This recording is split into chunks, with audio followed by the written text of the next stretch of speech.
Under the gray morning sky, the training field buzzed with routine noise, marching boots, shouted commands, the whistle of discipline carving the air.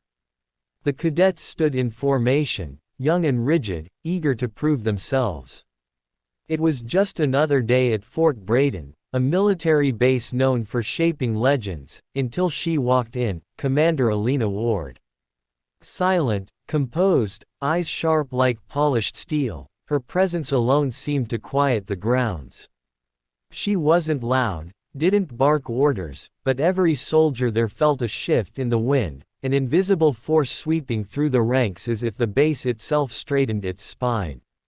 Many had heard rumors. The woman who once led covert teams, who survived missions that experienced generals refused, who never raised her voice but never lost authority. Some admired her, others envied her. A few despised the idea of taking orders from a woman. Today, that tension would erupt. Cadet Harris nudged Cadet Blake, whispering just low enough to keep from being caught. "They say she dismantled a rebel camp alone," Harris muttered with disbelief. "That's just stories," Blake scoffed, smirking arrogantly. "She got this post because higher command needed to show equality. Nothing real." They didn't know. Commander Ward moved closer, her boots making no sound, her posture calm but alert. In one fluid motion, she appeared behind them, her voice low. "Stories are born from truth, Cadet. But you're welcome to test that theory." Their bodies stiffened, blood rushing to their ears. Blake swallowed hard, but Harris puffed his chest. "Arrogance can be heavier than armor." "With all respect, ma'am," he said, barely hiding his bravado, "we were trained to handle combat. I doubt I need myths to motivate me." Ward's lips curved into a faint, knowing half-smile. "Good. Confidence without discipline is dangerous. Let's fix that today." Training drills continued. Ward watched quietly, observing missteps others missed.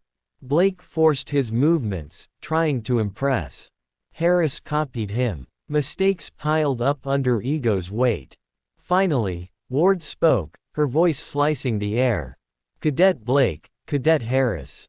Step forward." The camp quieted. The two men smirked slightly, thinking they were being recognized. Ward pointed to the simulated combat ground. "Disarm scenario. Live pressure. Show me what real strength looks like." Whispers rippled across the cadets like sparks along dry grass. Everyone knew these drills. Wooden rifles with shock sensors. Painful enough to teach humility. Blake charged first. Ward stepped aside like wind curling around stone, effortless, calm. In a blink, Blake found himself face down, breath knocked out, weapon disarmed, Ward standing untouched. Harris hesitated, but pride burned his hesitation away. He lunged. Ward let him push harder, allowed his weight to commit. Then, swift, silent, precise, she flipped him, pinned him before he even understood how he'd fallen. Cadets stared, their pride shattered. But humiliation wasn't the explosion that base would remember. Blake's humiliation curdled into rage. When Ward turned her back, he grabbed the training pistol from the ground, shaking with fury and wounded pride. "You think you're untouchable," he shouted, voice cracking. The cadets gasped. He pointed the barrel at her head. Harris froze, eyes widening. Time slowed. It wasn't bullets he aimed, it was insecurity and ego weaponized. Ward didn't flinch. She didn't even turn fully, only angled her head slightly, her posture still eerily calm. "Cadet," she said quietly, "don't make a decision you can't survive." Her voice wasn't fear, it was a battlefield whisper. A tone carried by someone who has faced real death and found it unimpressive.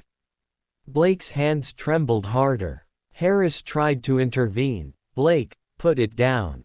But panic already owned Blake. "You're nothing special," he yelled, voice breaking under emotion. "Just lucky. Just." His finger tightened. A heartbeat stretched into eternity. Cadets held their breath, unsure whether they were witnessing a crime, a tragedy, or a legend being forged. In less than a second, Ward moved. A twist, a step in, leverage applied at blinding speed. The pistol flipped, Blake's arm pinned, his body collapsing to his knees. The gun now pointed at him, her eyes sharp and cold. Silence drowned the bass. She didn't shake. She didn't breathe heavy. She didn't roar. Discipline radiated from her stillness. Weapons are extensions of judgment, she said softly, voice steady as stone. You failed both. Harris dropped his own training rifle and raised his hands, face pale. Ma'am, we didn't mean, you meant everything you did today, she replied.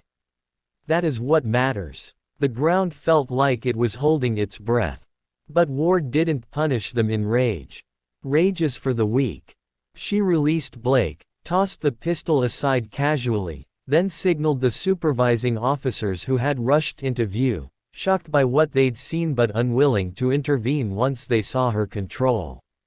Both cadets, she ordered calmly, are to be placed under disciplinary review and psychological evaluation.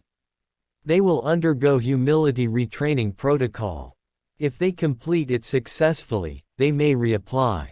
If not, they walk away from this uniform forever. Blake's face collapsed into shame. Harris looked like he might faint. Cadets watched in a mixture of awe and fear. No one had ever seen anything like that. Someone so powerful she didn't need anger. Someone so composed she didn't need to raise her voice.